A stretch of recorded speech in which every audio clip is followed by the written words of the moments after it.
Welcome to Sunrise Life, the podcast where we have deep conversations with fellow freelance models. And today I'm really happy and excited to be bringing AIM from Australia to the show. Say hello. Hi. Yeah, thank you for having me. Oh my gosh, I have been anticipating this interview for such a long time. Yeah, I'm glad that we could finally make it work. Yeah, and it was so fantastic being able to meet you for that shoot that we had in Phoenix. That was like such a cool location, and I've definitely gone back there since too. Yeah, awesome. Yeah, I loved posing on that big rock and doing all the cool shapes, and yeah, it was just a really nice experience, like just before Thanksgiving as well, so it was like a nice thing to do just before that. Yeah. Yeah, Yeah. that was really cool. That spot, by the way, I just went there a week ago, and now there's a sign at the beginning of the road that says, like, "No through traffic." I think that they're about to start building in that area, so won't be Oh, able to use it wow. anymore, Yeah, okay. sadly. Did you do self-portraits there or? No, I've gone there a few times with other photographers, though. It's just so close to town, and it's such a cool spot. Yeah, awesome. Yeah, Cool. but that time that I went with you, that was the first time. Yeah, that was a very cool experience, yeah. So, have you always lived in Australia? Yeah, so I've always lived in Australia, but my mom is from the UK, so I also have the British passport. And then my dad was born in Australia, but both of his parents were from Eastern Europe. So yeah, I've got like the Eastern European bloodline in me. But yeah, I have always lived in Australia and I've traveled ever since I was little. So I've had a lot of different influences from around the world. So yeah. Wow, that's so cool. You said you've been traveling since you were little. Like, is that like when you were younger on vacation with your parents and stuff, and now as a traveling model? Yeah. So my mom used to be a flight attendant, and my dad actually used to fly around Australia before my sister was born. So they were both like quite into the traveling. And then I guess they kind of influenced us as we were growing up to travel more. So yeah, it was just kind of something that was in my bloodline as well. That's amazing.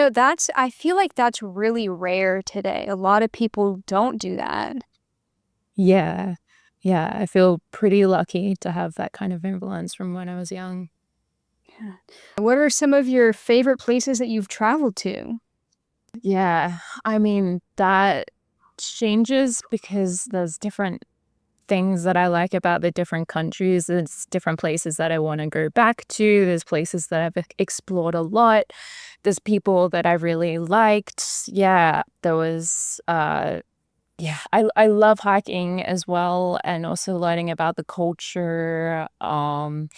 Yeah, some of the people that I really liked were in the Cook Islands. That was a really unique place. Yeah, and the hiking there was very cool. So I'd like to go back there eventually at some days. And then, yeah, I really liked Hong Kong as well. Yeah, yeah. That's There's awesome. so I've not many. been to either of those places. Well, I've been through Hong Kong, just stopping over, but I didn't actually get to experience the place.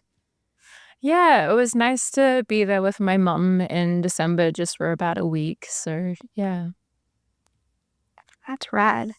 So, for our audience, can you describe how you first got into modeling?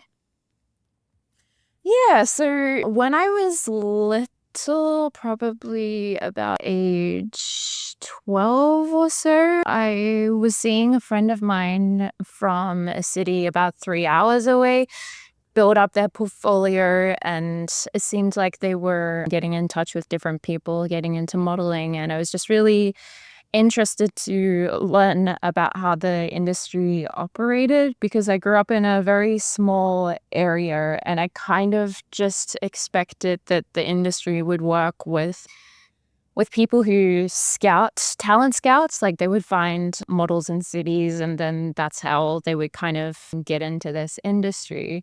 But then when I researched more about it, I realized that I could reach out to different people to build up my portfolio and then approach different people to hopefully be scouted or, yeah, just be involved in other interesting projects. And yeah, one of the things that I really was interested about in modeling was doing conceptual work. So making people think about what an image means. So I have always had this interest in acting as well. And I felt like I could put a lot of my emotions into my modeling. And yeah, then it just kind of went from there, networking with different people, yeah, different experiences. And yeah. That's amazing. So the interest peaked when you were 12 at first, you said? You had a friend that was into it. Yeah, that's correct. Yeah. Yeah. And did you start modeling at 12?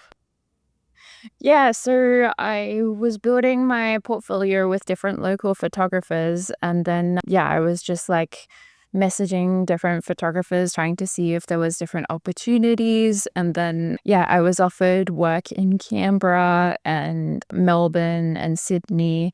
So then I just kept on traveling to those areas and then, yeah, kept on getting advice from different people. Yeah, and just growed Wow. myself over time, so And when yeah. you were traveling at that young age, did you have any family members traveling with you or? Yeah, yeah, so I did have my parents with me. It was mainly my mom. My dad has come on some trips as well. Yeah, and yeah, they didn't really people kind of think that if I have gotten into it from a young age, then maybe it was, like, my parents influencing me to do it. But Mhm. my parents were kind of just like, "Well, yeah, if it's something you wanna do, then we'll support you." But, yeah, it was always me trying to be quite active about it. Wow, that's cool. It's good that they were so supportive. Yeah, yeah. And then are you still seem to be very strong with your parents today as well?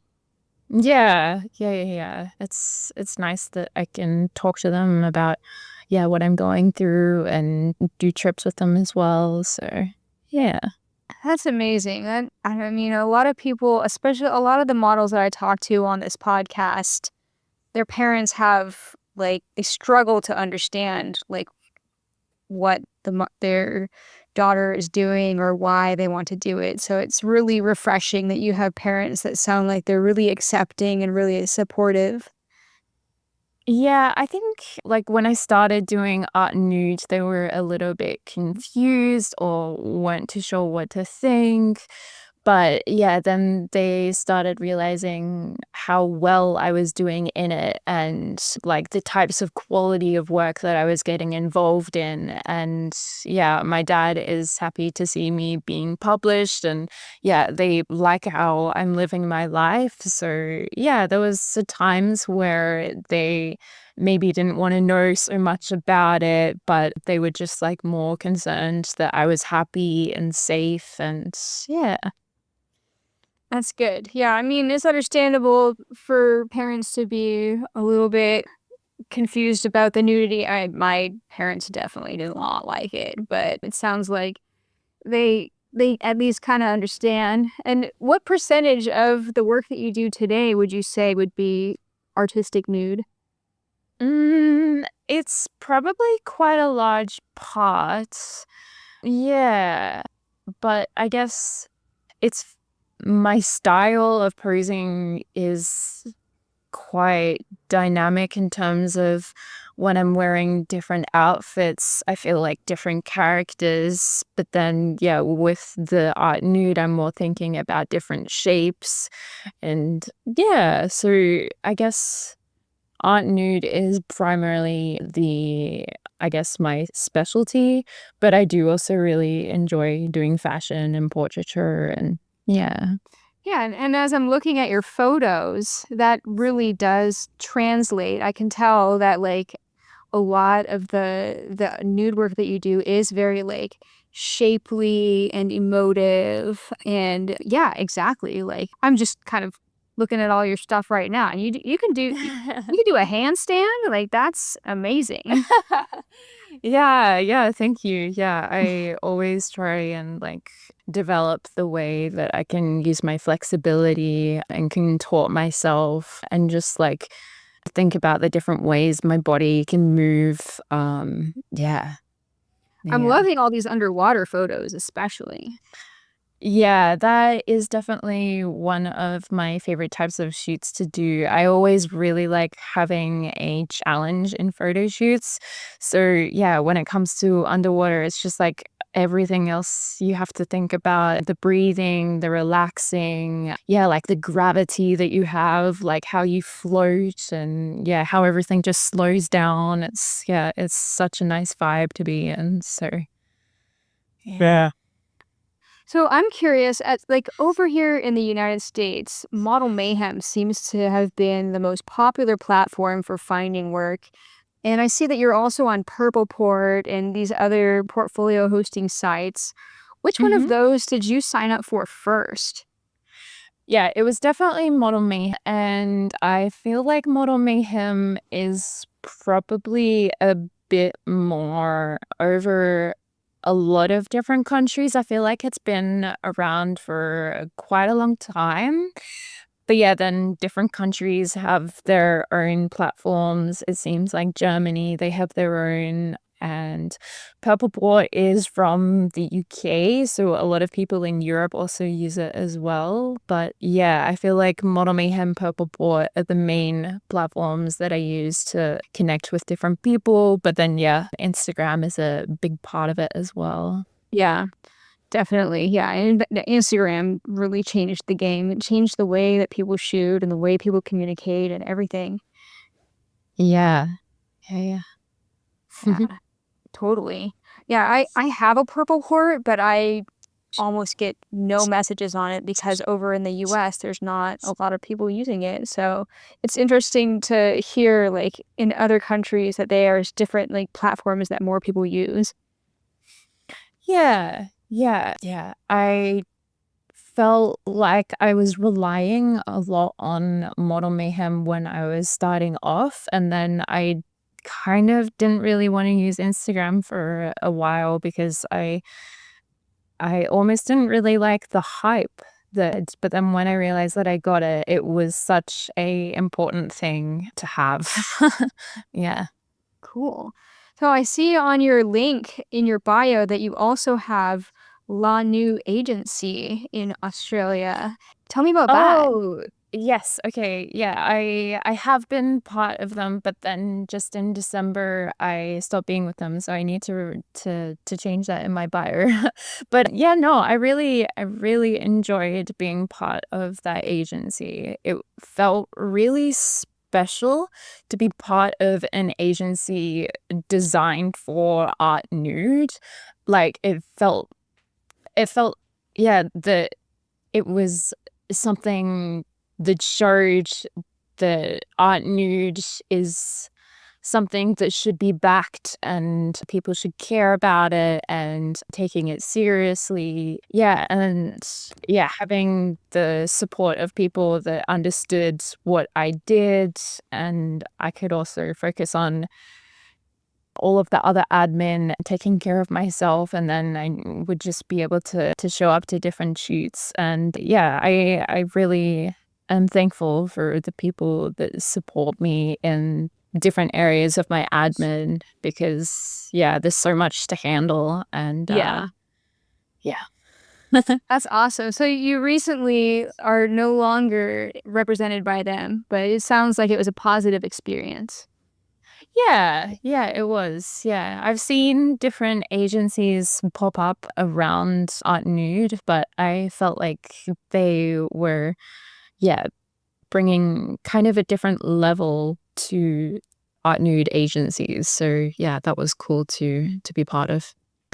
That's awesome. Awesome. Yeah. Cool. So, going more into like the fun stories if you're modeling, can you recall any of your funny or crazy or wild or just interesting photo shoot stories? Oh, okay. Wow. There has been a lot. Yeah. You can tell more than one if you want. Yeah. Cool. I mean, I do remember someone asked me a similar question just like a couple months ago, and they asked me like what was a shoot that I found was like kind of bizarre. And yeah, oh my God, there has been a lot. But I guess I had just kind of come back from a European trip, and there was this balcony that we managed to lock ourselves out on, and I had like an early morning shoot the following day. And yeah, so we had to call up someone to come and help us like get off of this balcony. And it did kind of take a while. Yeah, and then their cat was inside, but then it managed to get outside, and then they were fretting about like the cat being outside. So then that added a extra level of stress to it. Yeah, and then Oh my we were gosh. able to get back inside and everything, but it was just one of those situations where I just kind of was stressing about that, but yeah, I'm glad that it was all kind of sorted out in the end. Yeah, how long do you think you were trapped out Yeah. there?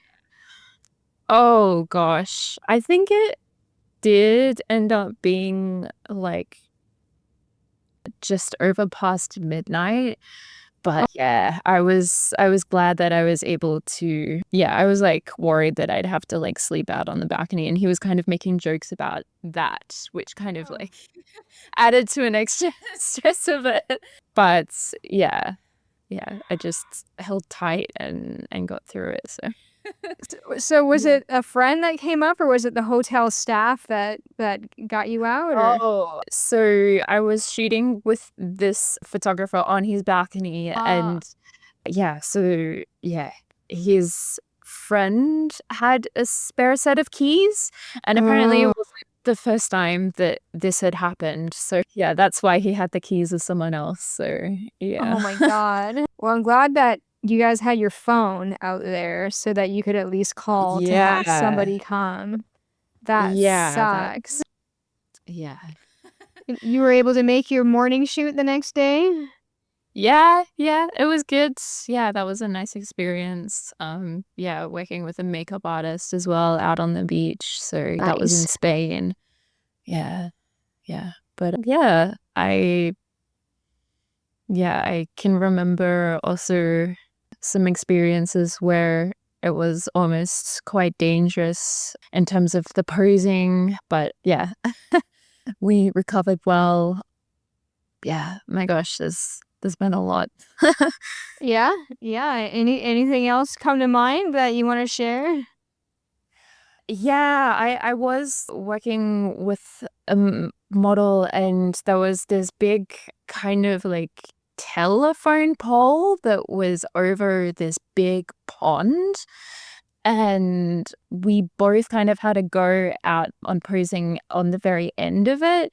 And I wasn't keen enough to stand up on it. Like I was just lying down and doing poses like that. But then when the other model went out onto it, she did end up standing up successfully. But then when she tried it again, she lost her balance, and then Oh. she able was like because the pond was underneath it, she just like fell into it. But yeah, Oh. she scraped her arm a little bit, and thankfully it didn't bruise or anything, and nothing was broken. But yeah, I just like grabbed her clothes and ran to the other end where she was gonna like come out. And yeah, so Oh my just had to kind of gosh.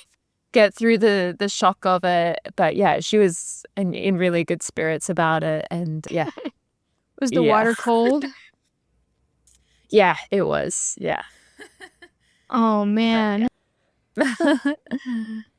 Yeah, Uh, thankfully it that was, like, deep enough as well for people to be able to, I guess, jump in, but yeah. that's good. I Yeah. guess the only other concern is if the water might be contaminated or not. Yeah. I think it was okay, yeah. That's good. That's Yeah. good. Hey, Mm. that kind of stuff happens. Yeah. Yeah. That's funny Yeah. though. Oh, I'm glad that you didn't fall in. Yeah, I'm glad about that too. Yeah. Yeah, I would probably be the one that wouldn't stand up on the thing either because like I have pretty good balance, but like I also don't want to fall like in a pond like that unless like the plan is already to be posing in the water. Like, I'd, then your hair gets wet and it messes up your makeup. Yeah. Yeah. Did that like pretty much end the shoot or did you guys keep on shooting after that?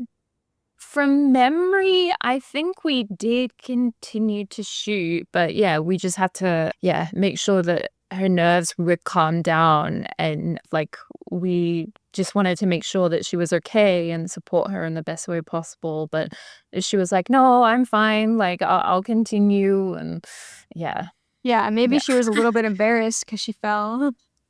yeah, yeah. I would be. I probably would do the same thing. I'd probably be like, oh, it's fine. It's fine. Yeah, yeah, yeah. I kind of did want to stand up on it, but yeah, I was, yeah, thinking about if I was to fall, how it would happen. But yeah, Yeah, that's funny. yeah. Yeah, I think because like the photographer was also like on a boat underneath her as well. So it wasn't just her able to like swim to the other end. He was already underneath her. So I felt like maybe if I was also in that position where he was like shooting in a boat from underneath, then Hmm. it would feel like there was at least that safety platform as well to kind of have that extra courage to stand up and do something like that. But Yeah, yeah. Yeah. yeah, that's funny. Yeah. Yeah. How are you with heights, like on a cliff or anything like that? There's been times where I've been posing on the edge of cliffs, and yeah, I'm pretty okay with, yeah. I once had this idea of doing a shoot while I was skydiving, but I've only skydived a couple of times, but yeah, I mean, that would be interesting to do something like that. That's Yeah, pretty at cool. extreme heights. Yeah. So Yeah. you're not too scared of heights if you've been skydiving more than once, for sure. Yeah. Yeah, yeah. Um, yeah. I have not been skydiving. For how often I do find myself standing at the edge of a cliff for a shoot, I actually am kind of scared of heights. Oh, really? Okay. Yeah. Yeah. Yeah. Yeah. I get this I, weird feeling in my legs. oh, geez. Okay. Yeah, like they shake and like you feel like anxiety in your stomach and stuff, or Yeah, it's definitely a feeling like oddly in like my shins. It feels like they kind of quiver or they feel like somehow squeamish or ticklish. It's kind of hard. It's not in my stomach. It's in my shins. yeah. Wow. Okay. Yeah. Yeah, Mm. I don't know if what that's about, but it's happened enough times to where I can recall it specifically being that weird feeling. Yeah. Well, I think the reason why I skydived more than once was because so the first time that I did it, I had oxygen because it was at 19,000 feet in New Zealand. And then the second time that I went to do it was because I saw that they normally land on a beach. So I kind of wanted that experience of landing on the beach. We didn't end up landing on the beach, but yeah, it was cool to kind of, it was in my local area where I grew up. So that was nice to have that different kind of view instead of glaciers. It was more like coast and areas. But I've also done indoor skydiving, and yeah, I found that a little bit more scary because there was walls that you could potentially hit into. So I guess, yeah, it's a different thing to think about. Oh, I actually Yeah. have done that. Yeah. Okay. How was that for you? I wish I had more chances to like get good at it because there definitely seemed to be a skill because the place that I went to, they have you in this like suit that has flaps like a flying squirrel kind of. Okay. Would they have that Yeah. for you? We didn't really have flaps. It was just like we were in like a jumpsuit, and then they kind of told us to do like a banana shape to be able to like float Oh. with the air pressing up from underneath us. Yeah, yeah, when I went, the guy that worked there demonstrated it first, and when he was up in the air with the suit that he had on, the squirrel suit, he was able to do all these cool like flips and tricks and like bouncing off the walls, and he looked like it was like a dance. I was like, that's so cool. I'm gonna do that. And then when it was my turn, I didn't have the skill to like direct what direction I wanted to go because it seemed like something that I would have to try a handful of times to get the hang of it. Yeah. Yeah. It was Yeah. cool though. Yeah. But Have it's you interesting. Sorry, go on. Yeah. Yeah. Have you had that problem with your knees, like when you've been doing different poses at all, or it's just more when it comes to different heights?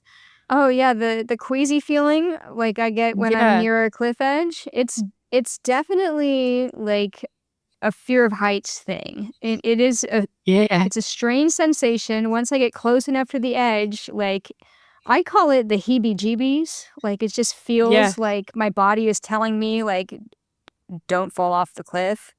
And I feel it like in the lower part of my legs, like very specifically, right? It's a weird ticklish kind of feeling.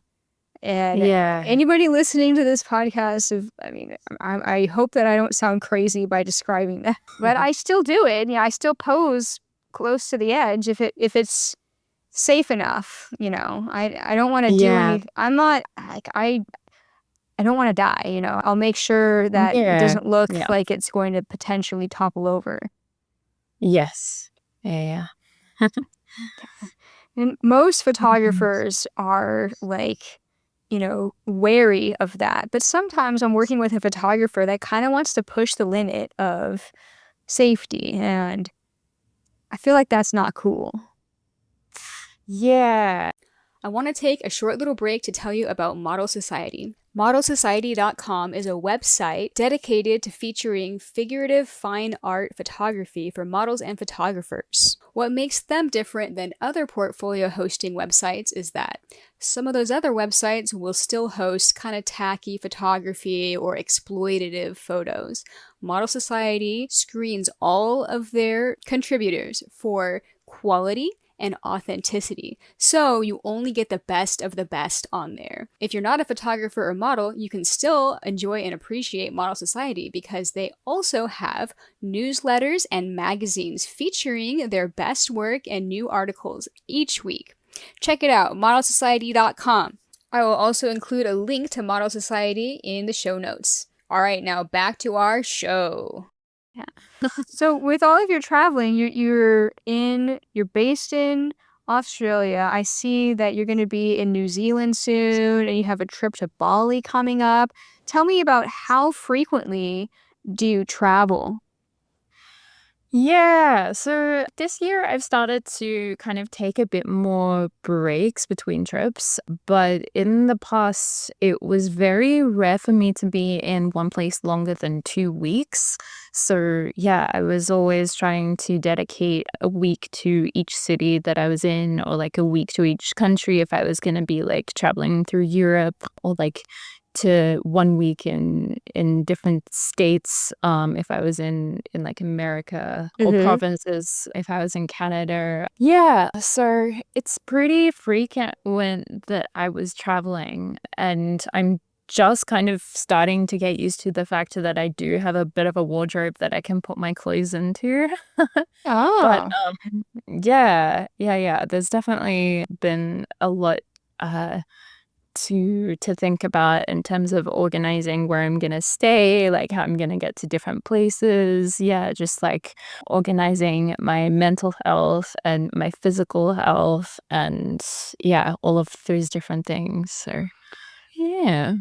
it's interesting that you bring up that you got to organize the mental health and the physical health. And I feel like that's a topic that Mm. I've graced on the podcast in the past, but I'd like to hear more about that. Like, what do you do to maintain your physical and mental health before a tour? Yeah. So when people have kind of asked me what do I do when I'm not modeling to kind of help myself relax, and one of the things that I do is hiking, and people have asked me like, don't I just find that exhausting?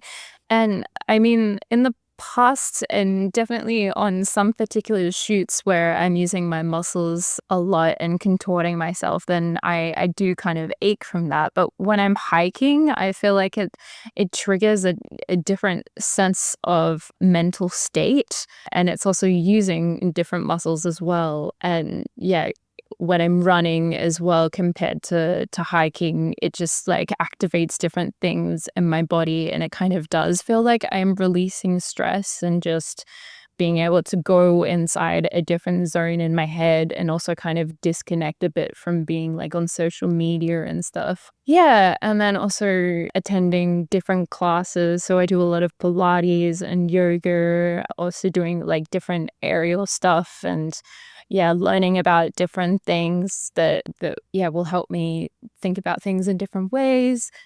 Um yeah, and then yeah, just yeah, knowing who the people are that I can reach out to and talk about different things. Yeah, so different stuff That's like awesome. So with the yoga and the Pilates and the hiking, that all sounds like it also like kind of contributes to a life of traveling and modeling because with Pilates and yoga, that kind of like, strengthens the same muscles as like posing at shoots. yes. Yeah, yeah, yeah. But it's also nice to do yoga and stuff not for a shoot, like for yourself. Yeah. Yeah. Yeah. Yeah, yeah. I do feel like when I've gone to different yoga studios, people teach yoga in different ways. There's different positions that I learn about. And then I do realize that there are proper ways to do yoga that aren't always like the most prettiest. But then like when it comes to doing the modeling, I can like be more on point compared to being flat-footed in those particular Yes. poses. So yeah. Yes. I know exactly what you mean. I know exactly what you Yeah. mean. So earlier Yeah. you mentioned that like currently you're starting to take longer times between your tours. On average, like how long are your actual modeling trips and then how long are you at home? Yeah. So I think last year my longest trip was about 5 months Wow. overseas. Okay. That is Yeah. of modeling like a week here and a week there for 5 months. Yeah. Yeah. Mm-hmm. That is Yeah. intense. Yeah. But I guess because Australia is so far from any other countries, I kind of feel like we kind of have to travel longer overseas to kind of make the most out of it. But yeah. Yeah. That isn't I'm a little bit flabbergasted. That like my trips right now are like 5 or 6 days. I can't I just wimp out and I'm like, "All right, I don't wanna do anything longer than 6 days max." Yeah, yeah, yeah. I it's not like consistently like I will try and take on as much work as possible.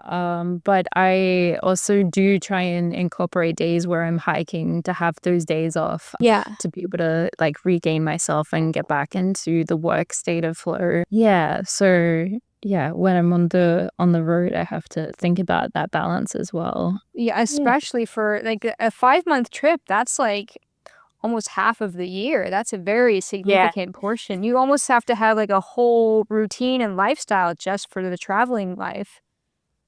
Yeah. Yeah. Yeah. Yeah. Yeah. Are there But special things that I'm you travel with that make it easier? Or?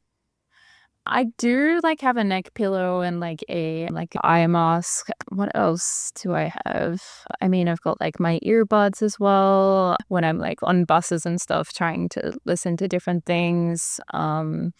Yeah, the amount of things that I bring with me on tours varies. If I want to bring my music with me when I'm wanting to do like busking, street performing, or if I'm going to be doing remote shoots, then I've got all of my camera gear to think about as well. And or if I'm just going to be like modeling and hiking, then it's a whole different set of things. But then yeah, if I'm going to be overseas for so long, then I'll have like a whole bunch of stuff with me. So Oh, tell me about the music that you play. yeah, so I play guitar, piano, and I sing and songwrite. So yeah, What? it's Oh kind my, I of did not know that. That's so yeah. cool. Yeah, thank you. Yeah. So you might My bring your music guitar. is yeah. I feel like that's more portable than a piano. Yeah. And I will, yeah, like I like to be amplified, especially in big cities, so that people can hear me. Yeah. Yeah. But a lot of What gear to think about. where can I find, do you have like a Spotify or like a SoundCloud or anything like that? I'm not on Spotify or SoundCloud. I do have some stuff on YouTube, and I think there are a few clips on Instagram in a few different places. But yeah, That's so I cool.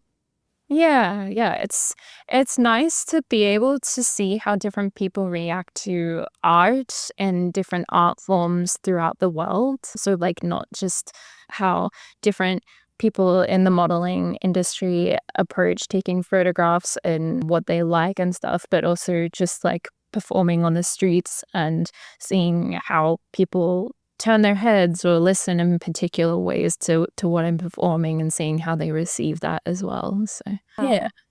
Are there certain places where like the people respond like, more enthusiastically and others where they kind of ignore you? Like what are some of the good places for that kind Ooh. of thing?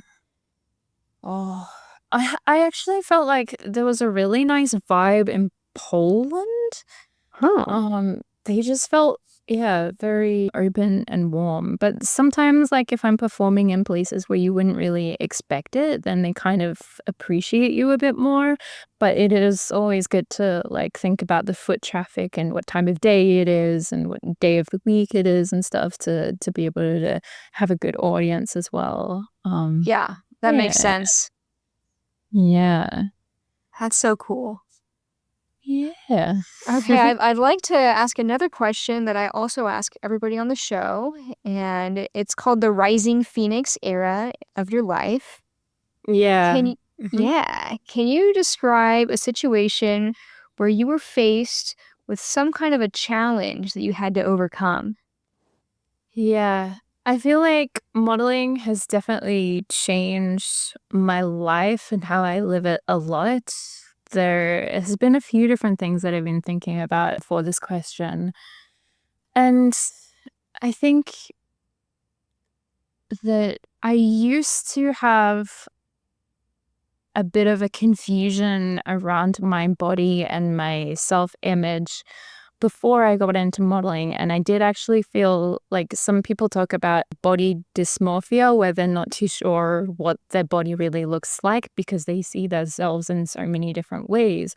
But I also kind of start to understand why people are seeing me in different ways because of the way the light is falling on me, or they're using a particular type of lens, or yeah, all of these different things. So it actually made me understand my body a bit more and appreciate it more. So I felt like, yeah, that was like a positive thing that modeling kind of brought to my life. But then Oh, also with people around me, and then when I was like working really hard as a model and then trying to see the people that were, yeah, supportive or like appreciating it or like willing to understand, and yeah, all of that kind of social aspect to it when I'm really like trying to do something a little unusual and I'm kind of seeing who the people are that stick by my side. But then also there was another thing when it comes to traveling is that always trying to,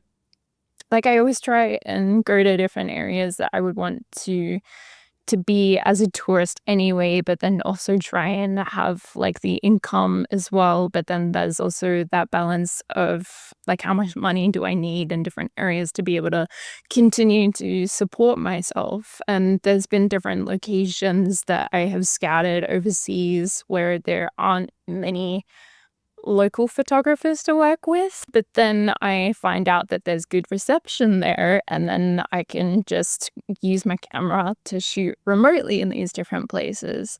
So that has definitely changed a lot of the game about how I'm working with my modeling. And yeah, it's been a challenge to be able to do remote shoots on location in places that I don't really know too much about, but I've actually been able to do a lot of previous research to be pretty okay when it comes to it, to go ahead and do stuff like that. So yeah. Wow.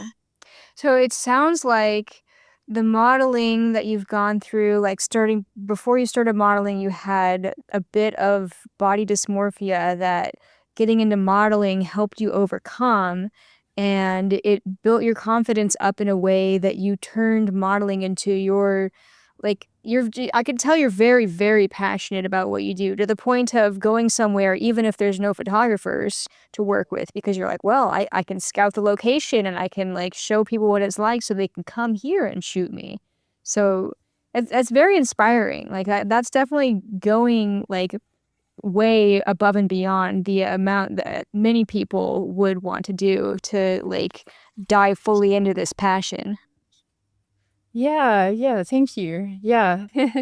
Yeah, when it comes, yeah, scouting different areas and suggesting different places, yeah, I know that it does take a lot of effort to do that stuff, but yeah, when I see the results, I just realize how special it is to be so involved like that. So, yeah. Are there places that you've scouted recently that you're looking forward to having photographers come and shoot you there in the future? Yeah, I am just about to do a bit more research into the places that I'm going to be going this year.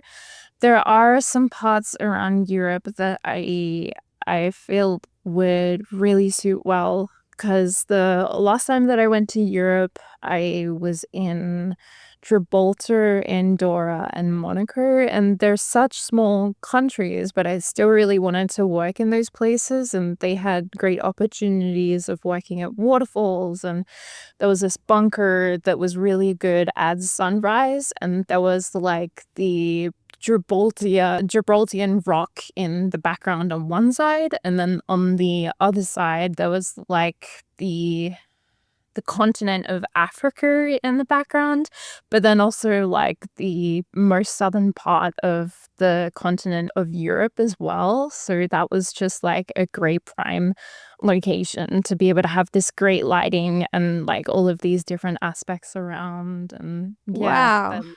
yeah. Then like the waterfall in Andorra was very hidden, but also like very close to the road as well. And yeah, just like going up different areas of the stream to be able to get different spots, and then also being able to handle like the wind and like the rain, and just making sure that I can handle the temperature. And that wasn't the first time that I had shot a waterfall. There was a waterfall in Sydney that I use quite a lot as well, that I've actually able to do a trio remote shoot at. And that was like a whole other thing, because there's like this loud waterfall, and then I have the earbuds, and then one of the earbuds you can talk to the photographer, and then the other earbuds you can just listen to the photographer. But then because there was three of us, and then like my camera is like on the other side of this pond while we're posing on this waterfall, and so then we have to communicate to the third model about what he's saying, what we're Oh, doing, and all of this. Yeah, but yeah, there's like those photos that came from it were just like really extra special, because yeah, it's that thing of being able to handle these challenges and just create something extra special and unique. So yeah. so a lot of these remote locations that you've scouted, you're able to get remote shoot bookings there. That's Mm-hmm. awesome. So you've got your Yeah. laptop and your tripod and your camera. and all of and a hotspot, like some kind of Wi-Fi hotspot. Yeah. So I just make sure that I have a good, hotspot off of my phone, and then, connect everything together and make sure that it goes well. There has been times where I thought that the reception was fine, but then, it's just kind of dropped out last minute and I couldn't really do anything, but the photographers were understanding enough and we were able to shoot at a later date. So, it's all these different things to think about. Yeah, that's a lot Yeah. of factors, especially the Wi-Fi. So a lot of these spots, did you like do a scouting mission in advance and then the next time you came to town, you could advertise for that remote shoots at that location? So, for the ones that are more overseas, I was doing a lot of research on Google Maps and hiking trails, and then also looking on Instagram and trying to see how often people shoot there, if it would be a good location or not, Mm. understanding where the sun rises, understand where the sun sets to make sure I know like where the lighting will be hitting at particular days. But I was actually just kind of arriving a day or like a couple days before to be able to do that extra in-person scouting. But then also I would be thinking about talking to the local photographers to see if they know of the areas and if they would recommend it to know the current conditions of those places. So yeah, Wow. like there was a lot of that kind of stuff to think about. Wow. So you're like you're investigating at the same time as scouting in advance. That's a lot of work. Yes. So yeah. But That's a lot yeah. of work. Yeah, I'm very proud of this extra challenges to be able to be at different places and Yeah. bring different opportunities to different people. So yeah. Yeah, I mean, even a remote shoot in an apartment or an Airbnb is a lot of work, but being able to take the remote shoot experience on the road to remote locations, that is an exceptional amount of work. Yeah. Yeah. But yeah. That's cool though. That's cool. Thank you. And so tell Yeah. me about this trip to Bali that you're going to be doing soon. Yeah, I'm really excited. I have a trip to New Zealand that is going to be around a event with Lucy, but then I also have a trip in April from the 6th to the 10th in Bali. And yeah, I'm really looking forward to that one because there's the pre-scouted locations and there's epic beaches. We're staying in this nice villa and it's run by Sarah Scarlett Events and it's gonna be Oh. me and Sarah. Yeah, have you spoken with Sarah? Yeah, we communicate online a bit here and there.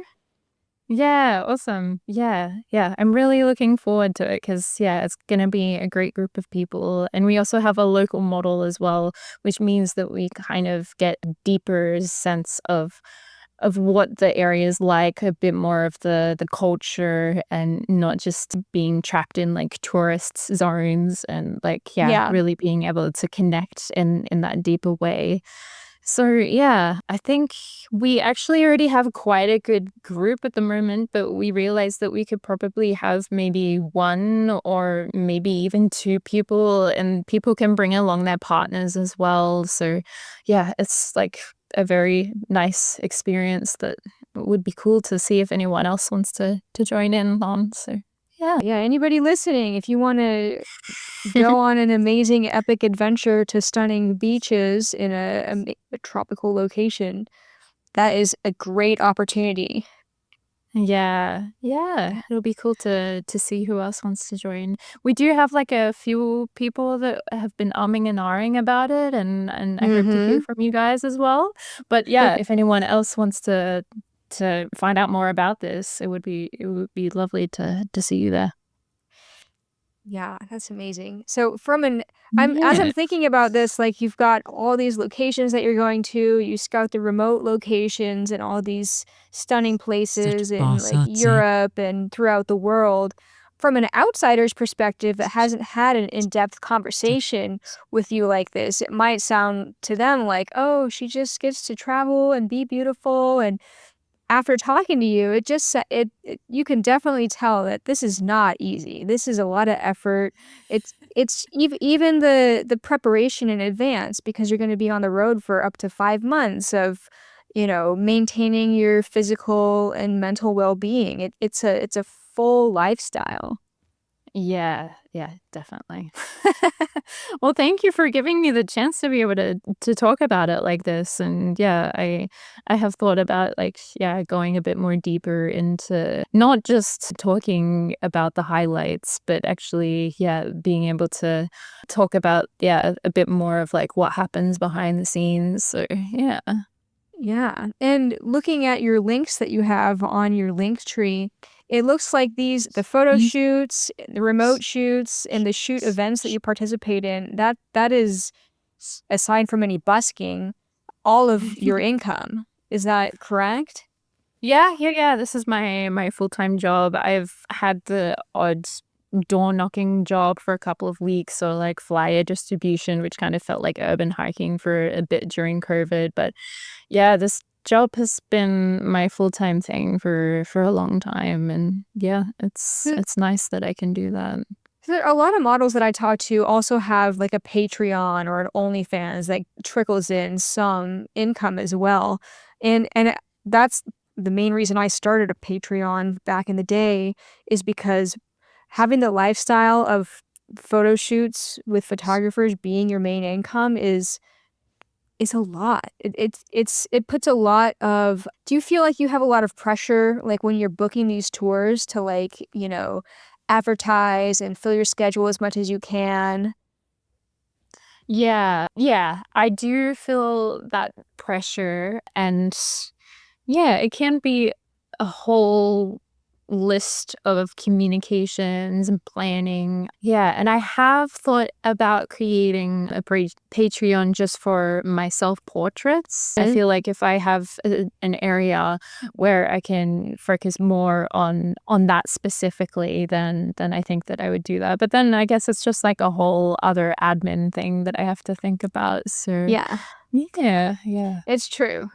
It is true. It can be just a whole lot of other work, and you gotta, I guess, figure out where you want to, like, focus all of your time, and then adding extra things, you got to put more time into that. So, but definitely, I respect models who make 100% of their income through just primarily photo shoots with photographers. Like that, that's intense. And then adding it on top of like the amount of travel and the amount of different countries that you travel to and from, and the length of time that your trips are. That's intense. Yeah. But I can say from experience, if you did have a Patreon, people that like also admire like the journey that you go on, regardless of if you're like posting frequently or not, a lot of people might just like subscribe, you know, kind of as a tip jar to, like, if they're not photographers that are gonna hire you on the road, maybe they're fans that enjoy watching you go through all these adventures, and they can support you that way. Yeah. I have thought about doing a bit more of a diary as well, and I think that it would be interesting for people to read about that as well, Yeah, along with the images that I post. So I think yeah. that would be interesting. Yeah. Because you're like 50% fully nomadic almost. Yeah. Yeah. Yeah, I've And got there's a not bunch very of many. stories with that as well. Oh, I bet you do. Not very many people that I talk to on the show have like that amount of like nomadicness in their travels. Like there are very few Mm. that can do the living on the road for that long at a time. Yeah. So that's cool. Are you going to come back to the United States? I definitely want to. Yeah, my boyfriend is from America and he's currently in Australia with me at the moment. I'm gonna try to see how things go with the Yeah. way America is being run at the moment. Yeah. Oh my God. But Yeah. yeah, Give it a yeah, minute. yeah. I want to catch up with my my boyfriend's family over there as well. And I haven't been to like Chicago or Florida, so I haven't done too much of like the states that kind of are in the middle, but I did like a lot of the East and the West. But there's, yeah, different places I want to go back to and other places I want to explore. So, yeah. Oh, that'll be great. Hopefully our government like figures its stuff out so that people traveling to and from the country, because also like even people that are American citizens that leave the country sometimes have a problem getting back in. Yeah. Yeah. It's a It's a stressful whole thing. time. Yeah. Yeah. Cool.